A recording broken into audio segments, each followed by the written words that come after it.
Bismillahirrahmanirrahim. Alhamdulillahi Rabbil Alamin. Salatu salamu ala syarfil anbiya'i wal mursalin. Nabiyina Muhammadin wa ala alihi wa sahbihi ajma'in. Assalamualaikum warahmatullahi wabarakatuh. Sa inshallah rusul wa risalat, sa sumunod na bahagi, ikhtilafu syara'i.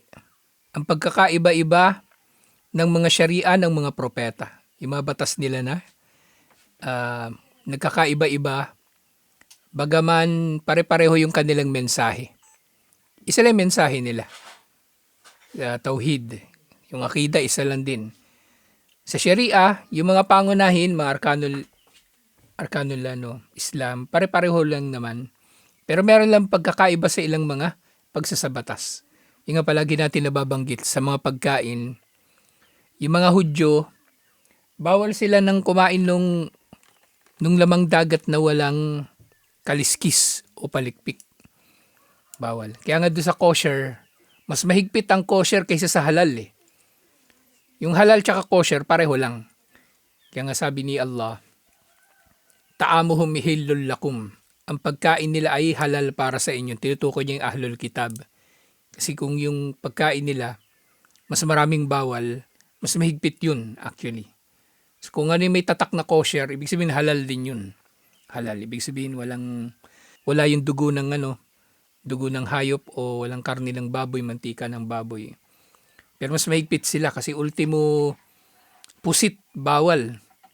Pusit, tahong, bawal nila kainin yun. Pero tayo lahat lahat ng lamang dagat pwedeng kainin. Kahit patay na lamang dagat. Di ba yung sa hadith, yung may balyena na inanod sa dagat, kinain nila yun. Siyempre binabanggit na malinaw. Tungkol sa lamang dagat na patay, pwedeng kainin. Pero na lang siyempre kung bulok na. Bulok, hindi pwedeng kainin. Pero ano din yung buro, nalala ko yung buro, depende kasi buro, sinasadya yung mapanis, di ba? Sinasadya siyang mapanis. Pero iba iba naman yung nabulok talaga ng kusa na maaring nakasira na sa kalusugan. So nga sabi, idha kana dinul ladhi ja'at bihi rusul wahidan wa huwa al-Islam fa inna syara'i al-anbiya'i mukhtalifa. Kung ang relihiyon na dala-dala ng mga sugo at mga propeta ay isa lang at ito ay ang Islam, ang mga batas ng mga propeta ay magkakaiba. Fa syari'atu Isa tukhalifu syari'atu Musa fi ba'dil umur. Bawa niyan yung syari'a ni Isa alayhis salam ay naiiba sa syari'a ni Musa sa ilang mga bagay. Wa syari'atu Muhammadin sallallahu alaihi wasallam tukhalifu syari'ati Musa wa Isa fi umurin. Siyempre yung syari'a ni Propeta Muhammad sallallahu alaihi wasallam naiiba sa syari'a ni Musa at Isa alaihimas salam sa mga bagay-bagay. Yan sinabi ni Allah, Suratul Ma'idah verse 48, likullin ja'alna minkum syira'atan wa minhaja. Sa bawat isa sa inyo, binigyan namin ng kanilang syir'a, yung syari'a, at minhaj, yung kaparaanan o panuntunan. So nagkakaiba-iba sila. Isang relihiyon, isang akida, at nagkakaiba-iba lang sila sa mga pagsasabatas. Nang dahilan dito, syempre, ang batas umaayon sa pangangailangan ng mga tao sa lugar at panahon nila.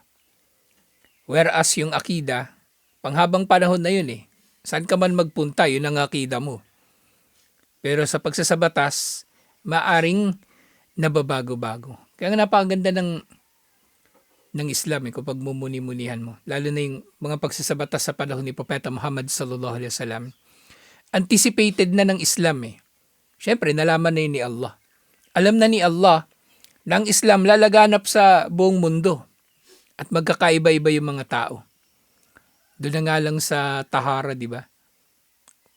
Yung tayammum, magtatayammum.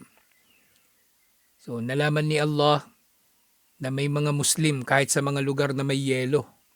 Ang hirap mag-udo dun. Siguro mag-iimbak ka ng tubig dun, magiging yelo pa rin Hindi magtayamum ka na lang sa ganung kalagayan. Magtayamum sa ganung kalagayan. Lalo na kung makakapinsala sa iyo yung pagwudu ng una, matagal tunawin yung tubig, yung yelo para maging tubig. Pangalawa, maaari makakapinsala sa katawan yung sobrang lamig. So, anticipated na yung tayamum. Anticipated na yung pagkakaroon ng Muslim sa malamig na panahon. Tapos yung nga sa usapin ng tsinelas, di ba? Yung tsinelas ni Propeta Muhammad sallallahu alaihi wasallam, hindi siya sinabatas na sunnatu syar'iyah. Nababanggit siya bilang sunnatu tabi'iyah. Gawain ni Propeta Muhammad sallallahu alaihi wasallam. Pero not necessarily may gantimpala kapag ginawa mo. Kasi nga naman, kung ang gantimpala ay nakasalalay sa pagsusot sa tsinelas na yun, paano na lang nga yung mga nakatira sa yelo? Mawawalan sila ng pagkakataon na masunod ang sunna sa tsinelas na yun. Di ba magsunod ka ng tsinelas sa Alaska? Kundi manginig yung mga kalingkingan mo. Kaya napakaganda . Kung pagmumuni-munihan ng tao yung Islam, ang dami niyang makikitang magagandang bagay na hindi mangyayari liban na lamang na ito ang tunay na relihiyon talaga. Itong relihiyon ni Allah. Kasi nag-iisa lang naman si Allah tapos ang dami-daming relihiyon. So ibig sabihin, isa lang doon yung tama. Isa lang doon ang tama. Walay sa ma'ana dalika an nasyara'i takhtalifu ikhtilafan kulliyan. Pero ngayon nga, ang pagkakaiba ng mga ito, hindi nangangahulugan na totally magkakaiba sila. Hindi sila magkakaiba. Yung nga, bagaman tinutukoy nga dito na sa bawat isa binigyan sila ng syir'a at minhaj. Na yung syir'a na tinutukoy, wa syir'atu hiya asyari'atu wa hiya sunnah, wal minhaju at tariq was sabil. Kaya dito, yung syir'a dito na tinutukoy, ipaniliwanag siya ng mga scholar bilang sunnah. Yung sunnah. At ang mga propeta, nagkakaiba-iba sila sa kanilang mga sunnah. Pero in total, pare-pareho silang lahat. فالنادر في الشرائع يجد أنها متفقة في المسائل الأساسية. Sa kabila ng pagkakaiba-iba ng mga sharia o ng sunna ng mga propeta, kung pag-aaralan ng tao, may kita niya na pare-pareho sila sa mga basic na mga katuruan. Pare-pareho pa rin sila sa mga basic na katuruan. Di ba nung nakaraan na talakay natin, yung kung saan isinabatas yung sala, yung zaka, yung fasting at yung hajj sa mga naunang mga propeta, ganoon, nagkakatulad sila sa mga basic na mga bagay. Wakat sabaka, dikro nususul lati tatahaddat an syara'i an tashri'illahi lil umamis sabika. Sa nabanggit ng nauna, yung mga pagsasabatas ni Allah sa naunang mga nasyon. Sa nababanggit nga dito, as-sala wa zaka wal hajj. Nabanggit yung sala, zaka at yung hajj. Lahat ng mga propeta, ginawa nila yon. Lahat ng arkanul Islam, ginawa nila mga bagay na yon. So bukod doon sa sala, zaka, waqdut ta'ami min hillihi wa gayri dalik. So kabilang din sa kanilang pagsasabatas yung pagkain lamang ng mga pagkain na halal. Yung meron lang konting pagkakaiba. Baliktilafu baynaha innama yakunu fi ba'di at tafasil. So nagkakapare-pareho sila sa mga basic. Nagkakaiba-iba na lang sila sa mga detalye. Halimbawa yung sala, di ba? Yung sala,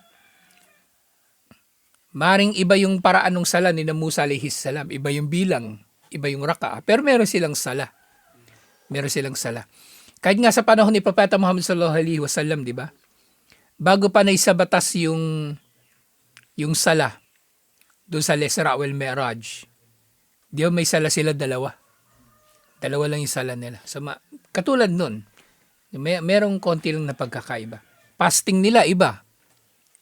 Si Maryam, hindi sila magsasalita habang nagpa-fasting. Zaka, maring iba yung zaka sa panahon ni Isa alayhis salam. At iba pang mga bagay. Pero nandun yung basic, nagkakaiba lang sa detalye. Fa'adadu salawat wa syurutuha wa arkanuha wa makadiru zaka wa mawadi nusuk wa nahwu dhalika qad takhtalifu min syari'atin ila syari'atin. Bawo yung bilang ng mga sala, yung mga kondisyon ng sala, mga rukun ng sala, halaga ng zaka, mga paraan ng mga nusok o doon sa yung hajj, kumbaga, yung mga ritual kung paano gagawin. Maaaring magkakaiba-iba ng kaunti sa iba't ibang mga syari'a. Wa qad yahillullahu amran fi syari'atin lihikmatin. Maaaring pahintulutan ni Allah ang isang bagay sa isang syari'a dahil sa hikmah. Wa yuharrimuhu fi syari'atin ukhra lihikmatin. At ipagbabawal naman niya ito sa iba pang syari'a dahil din sa hikmah. Wa nadribu lihada thalathatu amthila. At dito merong 3 tinukoy si Sheikh na halimbawa. May 3 tinukoy siya. So una yung pag-aayuno, pangalawa satrul aura, at pangatlo yung mga ipinagbabawal. So nagkakaiba-iba sila sa iba't ibang mga propeta. So doon sa una yung sala, fasting pala. As-sawm, faqad kana sa'im yuftiru bi ghurubi syams. So yung nag-aayuno daw, di ba? Nag-iftar siya sa paglubog ng araw. At kapag nag-iftar na siya, wa yubahu lahu at-ta'amu wasyarabu wan nikahu ila tulu'il fajri malam yanam. Pero doon sa mga naunang mga propeta, pwede na rin silang kumain, uminom o makipagtalik sa asawa hanggang sa oras ng fajar. Pero may kondisyon. Hanggat hindi siya natutulog. Kasi pag nagsimula na siya matulog, di ba after isya, kumain kang konti tapos natulog ka. Gumising ka ng before fajar, hindi ka na rin pwedeng kumain. Naintindihan nyo ba? Yun, kumbaga, fasting ka na uli pagka natulog ka ng gabi. Fasting ka na uli. Fa innama qabla al-fajr hurima alayhi dhalika kulluhu ila ghurubi syams min al-yawm ath-thani. Kapag natulog ka, fasting ka na uli paggising mo. Hindi nga, kapag matulog ka, bago mag-fajar, bawal na lahat. Hanggang sa lumubog yung araw sa susunod na araw. Bawal na. Fakafafallahu an hadihil umma. Ewan ko nung nito, saan to nabanggit? Hindi ko kasi maalaling yung Biblia kasi tagal ko nang huling nabasa yun ng buo eh. Pero maaring doon nga sa maaring nasa to, sa lumang tipan. Maaring nasa lumang tipan na nababanggit.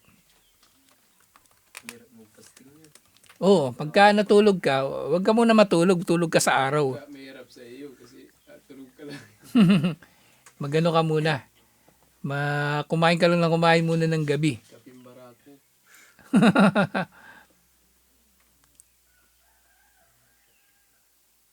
Hanapin nga natin. Mamaya nga hanapin ko, inshallah. Well, matindi din yung sala nila, yung gay mo sa lisa. Oo, baka nga eh. Pero iniisip ko rin, posibleng ang sala nila isa lang. Pero hindi pa rin nila matupad. Kasi Musa alayhis salam, kahit yung 5, hinihirit niya, bawasan. Pwedeng ganun din eh. Di ba baka may mabanggit dito si Sheikh? Inshallah. Nung panahon nila, mahaba pang araw nun. Oo. Katulad yun, Parang mabilis yung araw. Ngayon eh, pakiramdam natin, mabilis yung oras. Tanda na rin ang araw ng paghuhukom. Pero ngayon, pinag-aanan ni Allah. Fakafafallahu an hadihil umma wa ahallahu minal gurubi ilal fajri. So pinadali na ito ni Allah para sa umma na ito at pinahintulutan niya na yung pagkain, pag-inom at iba pa. Mula sa paglubog ng araw hanggang sa oras ng fajar, sawaun anama am lam yanam. Makatulog man siya o hindi, ganun din. Magising ka bago mag-fajar, pwede ka pa rin kumain at uminom. May sahur nga, di ba? Isinabatas? So pwede. Kasi nga dito, uhilla lakum laylatas siyami warafatu ila nisaikum. Suratul Baqarah, verse 187.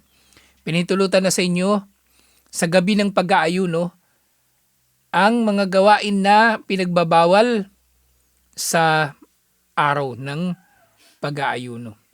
So, specifically tinukoy dito yung pakikipagtalik. Hunna libasun lakum wa antum libasun lahun. Sila ng mga babae ay pananamit para sa inyo at kayo pananamit para sa kanya. Alimallahu annakum kuntum taktanuna anfusakum. Nalaman ni Allah na dati ninyong niloloko ang inyong mga sarili. Niloloko ninyo ang inyong mga sarili. Kumbaga kasi nga maaaring dun sa mga panahon kasi maaaring inabutan pa yun ng mga sahaba na ganun yung fasting. Diba? Iniisip nila dapat bawal din yung fasting o bawal na rin kumain kapag nakatulog ka na. O maaaring yung mga naunang nahirapan din silang sundin ito. Nahirapan silang sundin. Kaya pagkagising nila ng madaling araw, kumakain pa rin sila. Kaya nga sabi ni Allah, nalaman niya na kumbaga nililin lang ng tao yung mga sarili nila. Kumbaga, fataba alaikum, at pinatawad na niya kayo ni Allah. At pinatawad na kayo ni Allah. Wafa'ankum, at pinahumanhinan kayo. Fal'ana bashiruhunna wabtagu ma kataballahu lakum. Kaya ngayon, pwede na kayong makipagtalik sa kanila at gawin ito ayon sa kung ano hangarin ito ayon sa kung ano ang tinakda ni Allah sa inyo. Kumain kayo tuminom, makulu wasyarabu hatta yatabayyana lakumul khaytul abyadu minal khaytil aswadi minal fajr. Kumain kayo tuminom hanggang sa maging malinaw sa inyo pinagkaiba ng fajar at ng gabi. Alhamdulillah. Satrul aura, yung pagtatakip ng aura. Satrul aura, halal igtisal. Sa panahon lang pala ng igtisal, ng paliligo. Satrul aura, halal igtisal. Lam yakun wajiban inda Bani Israel. Fafil hadith alladhi yarwihi al-Bukhari wa Muslim an Abi Hurairah anna Rasulullah sallallahu alaihi wasallam kanat Banu Israel yagtasiluna uratan yanduru ba'dahum ila ba'd wa kana Musa yagtasilu wahdahu. Ito pala yung dahilan nun. So yung paliligo daw, pagtatakip ng katawan habang naliligo. Yung mga Hudyo daw, yung angkan ng Israel, naliligo daw sila ng nakahubad at magkakasama. At nakikita nila yung isa't isa na magkakasama. Pinahintulutan sila na gawin yun. Pero si Musa alayhis salam, naliligo mag-isa. Ayaw niya ipakita yung sarili niya sa iba. Kaya di ba yung, nalala niyo to? Di ba sabi ng mga Hudyo, si Musa kaya hindi yan naliligo kasama natin kasi pangit yung balat niya. Kaya ginawa ni Allah, Nung naligo siya, tapos tumakbo yung bato. Pinatong ni Musa alayhis salam yung damit niya doon sa bato. Tapos tumakbo yung bato. Tumakbo ngayon si Musa alayhis salam, nabol niya yung bato. Nakahubad siya. Di nakita siya ng mga Hudyo. Ay, wala naman pala sakit si Musa alayhis salam, kaya di siya sumasama sa atin. Tapos nung naabutan niya na yung bato, pinaghampas niya ng tungkod niya. Yung bato. So dito, ginagawa nila ito kasi pinahintulutan sa kanila. Kasi kung ipinagbawal,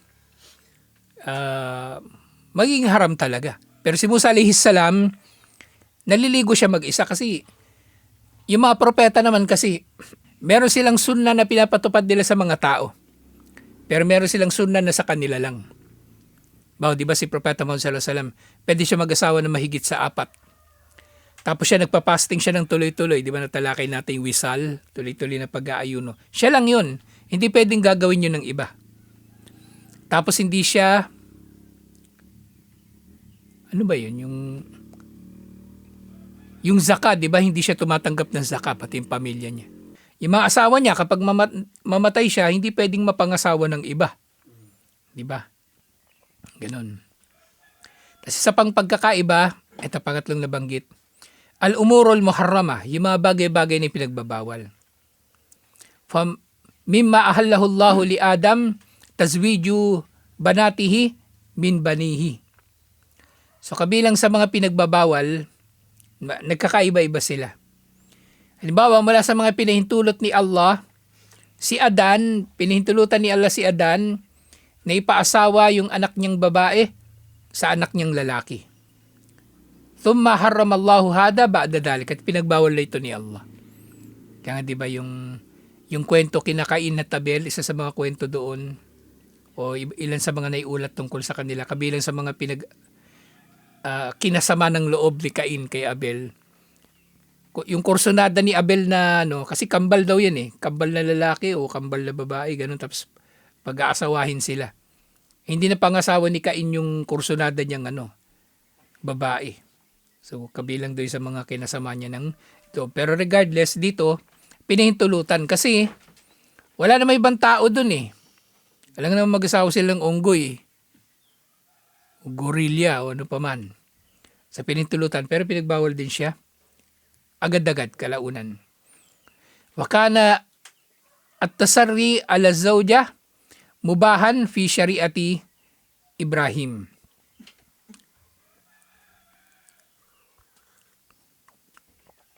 Yung tasarri, ito kumbaga,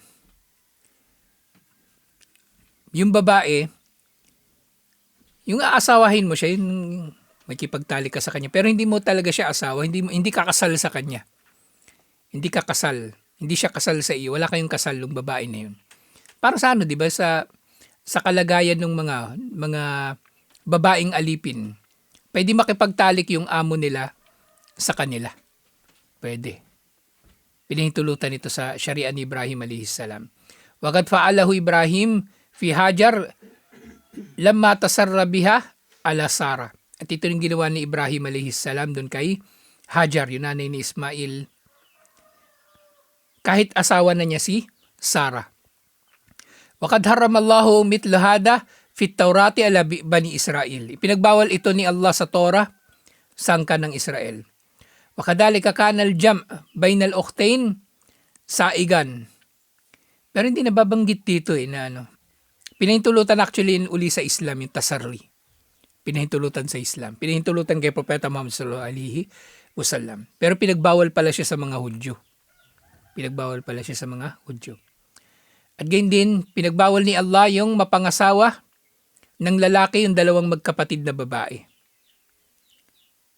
Pinagbawal ni Allah, di ba? Pero dati pinahintulutan niya. Kanino? Sinong propeta yung may asawa na magkapatid? Si Jacob, di ba? Si Jacob, yung tatay ni Yusuf. Yun. May dalawa siyang asawa, si Rachel tsaka si Leah. Magkapatid.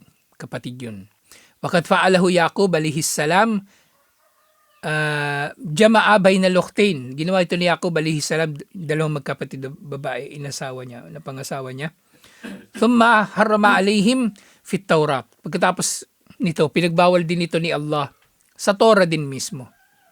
Wa harrama Yaqub ala nafsihi luhumul ibil wal banul ibil.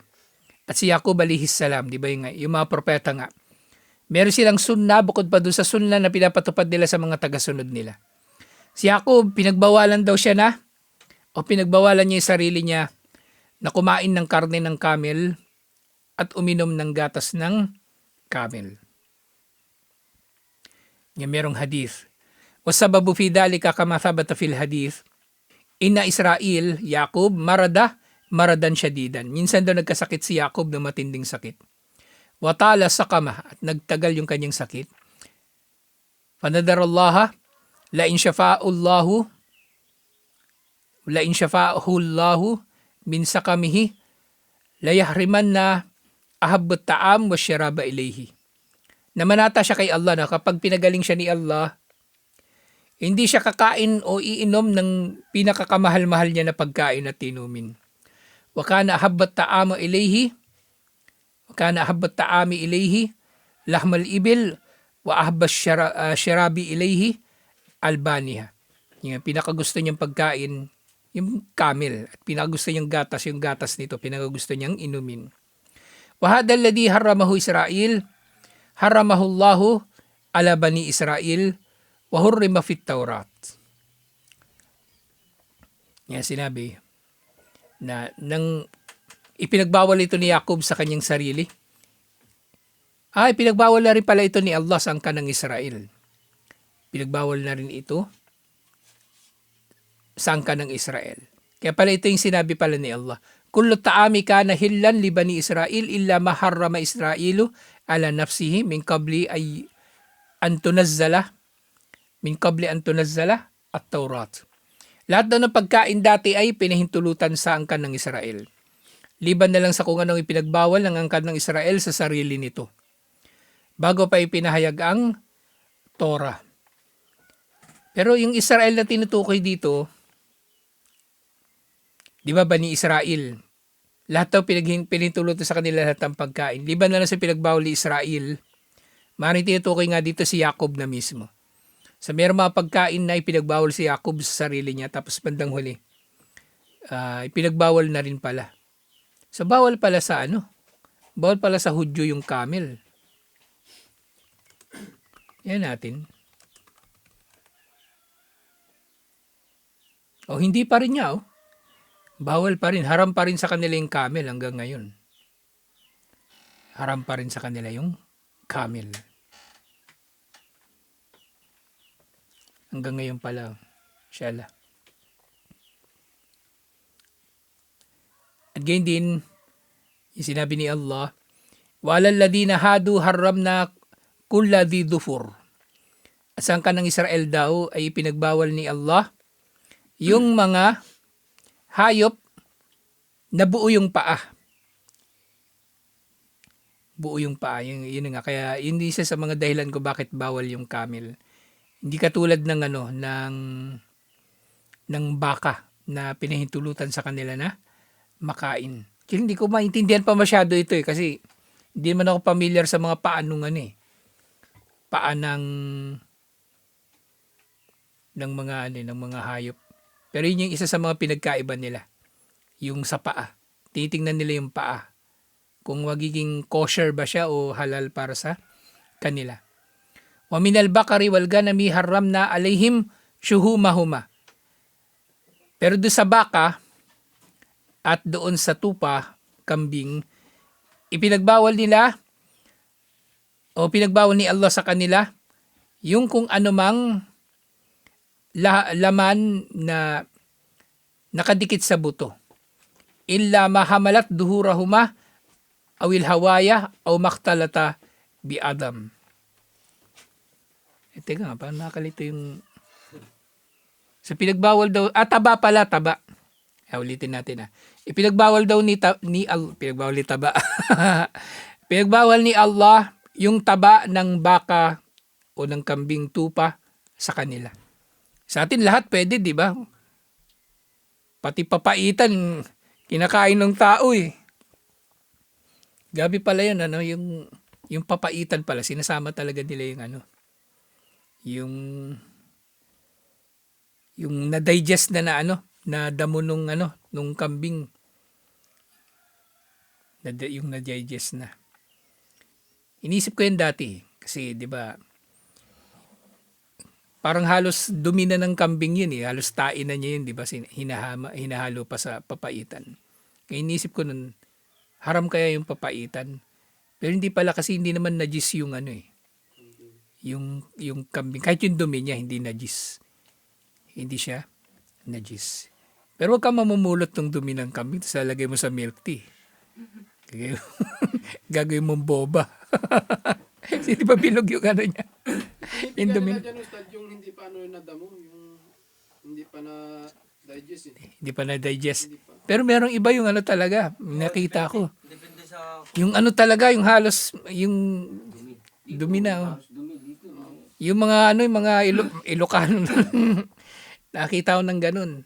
Pero pa rin Pero ako malalaman ko yun, hindi ko kakainin yun. meron nga yung naparod ko, hindi ko alam. Igorot. Hinalawan nila ng ihi talaga. Ayun talaga yung Pero naman nga hindi siya najis. 'Di ba yung yung hadith yung Oraniyon, yung pinainom nagkasakit sila sa Madina. Pinainom sila nung yung gatas tsaka ihi ng camel. Gumaling sila. Tapos pinatay nila yung pastol. Tapos tinakas nila yung mga camel, ninakaw nila. Yun yung dalil na pwede pa rin kainin. Kasi nga, bawal yung yung taba daw ng mga ito. Pwera na lang doon sa nasa likuran nila o nando sa lamang loob o nakadikit sa buto na taba. Pwede nilang kainin yun. Pero ibang taba, hindi pwede. Dalika jazainahum bibaghihim wa inna lasadikun. Ganito namin gantimpalaan ang kanilang pagsuway. Diba, pinahirap ni Allah sa kanila yung bagay. Kumbaga, ultimo taba, bawal kainin. Yung pala may masarap sa sa baka. Ay, lalaga mo yun. Ang bango pa naman nun. Yung taba ng baka. Yung nga sa Afghanistan nga raw Yung yung, di ba nagtago sila sa kuweba? Yung sumalaki mga Amerikano. Yun yung baon nila. Taba ng taba ng camel, taba ng baka, taba ng Kasi niluto na nila yun.